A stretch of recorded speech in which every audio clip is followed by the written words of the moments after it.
Importance of planning. Now, why is planning so important? We all know planning is the first function. But why? What actually makes planning so important? See, point number one, planning provides direction. Now, direction for what? Direction to achieve my organizational goal. Isn't it? Planning is what? Planning is actually making out the way, deciding the way through which I will be achieving my organizational goal. Isn't it? So I have to move in which direction, or I will follow which path.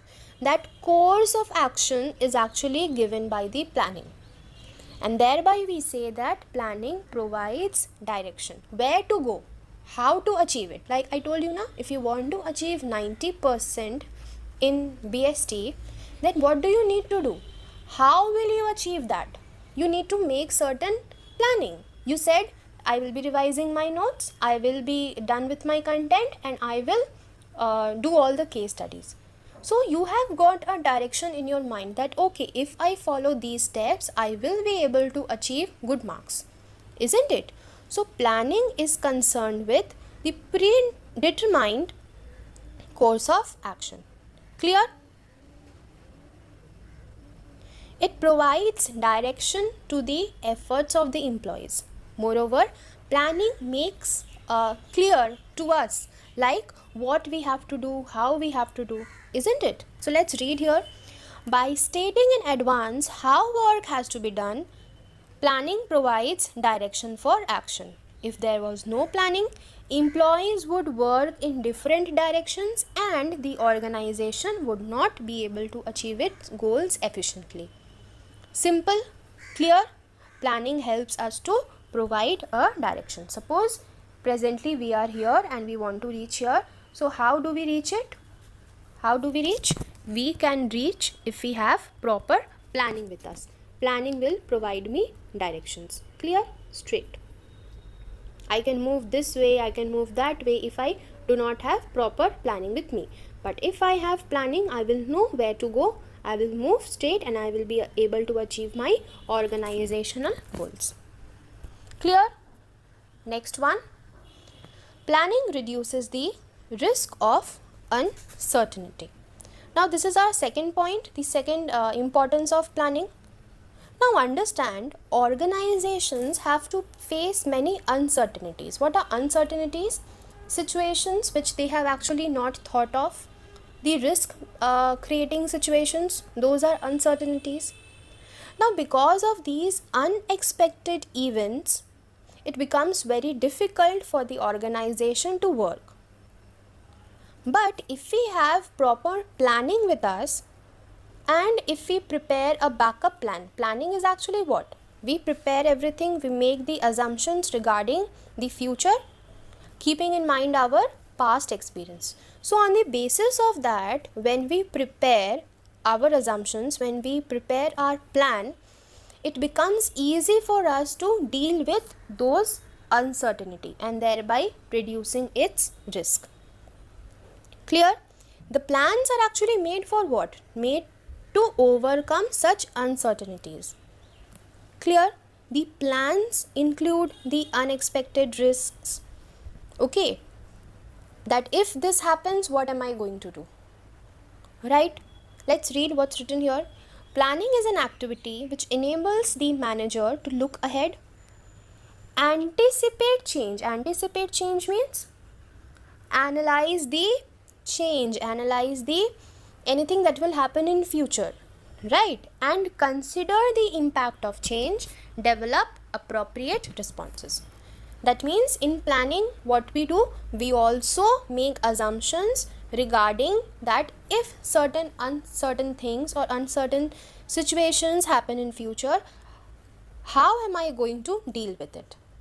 Okay, now that planning will be based on my past experiences. That planning can be based on my business, more analysis of my business environment. If I analyze my business environment properly, I know what factors are there, I know how to deal with them. Clear? Thereby planning reduces my risk of uncertainty. That means how to deal with the unexpected situations, how to deal with the unexpected events, I prepare a plan beforehand, and while that situation actually comes, I am able to deal with it, right? Okay. The next one says planning reduces the wasteful activities. Now, wasteful activities can be also said as the overlapping activities, like one activity done by 2-3 people at a time.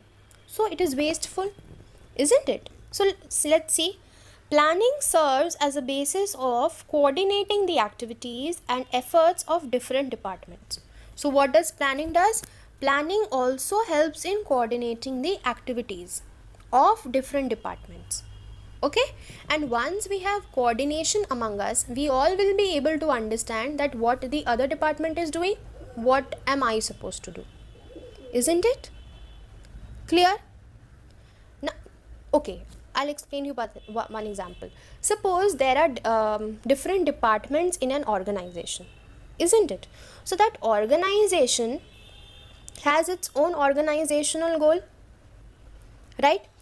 And the different departments, they also make their own goals, taking into consideration the main organizational goal. So as a result, there will be a coordination in different departments. The sales department will take care of the sales, the managing department will take care of the managing, the production department will take care of the production, isn't it?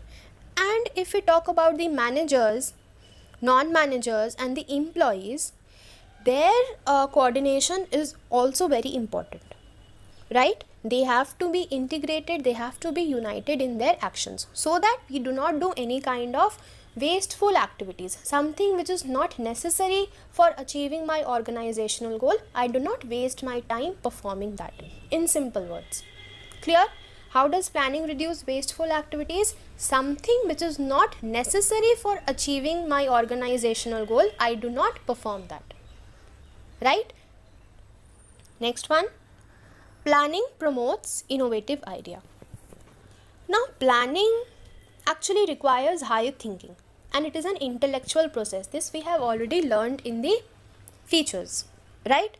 So there is a great scope for finding innovative ideas and better methods. Like I had 4 options now: option A, option B, option C, option D. Now if I find that option A is also equally well, option B is also equally well, so what does that mean? If I plan in a better way, I can come up with very innovative ideas, very better ideas actually, in order to perform a particular job. Clear? Planning actually forces the managers to think in a different manner. Okay, so it makes the managers innovative, it makes the managers creative, and as a result, it results in creation of innovative ideas. See what's written here. Planning is the first function of management. Managers get the opportunity to develop new ideas, and new ideas can take the shape of the concrete plans.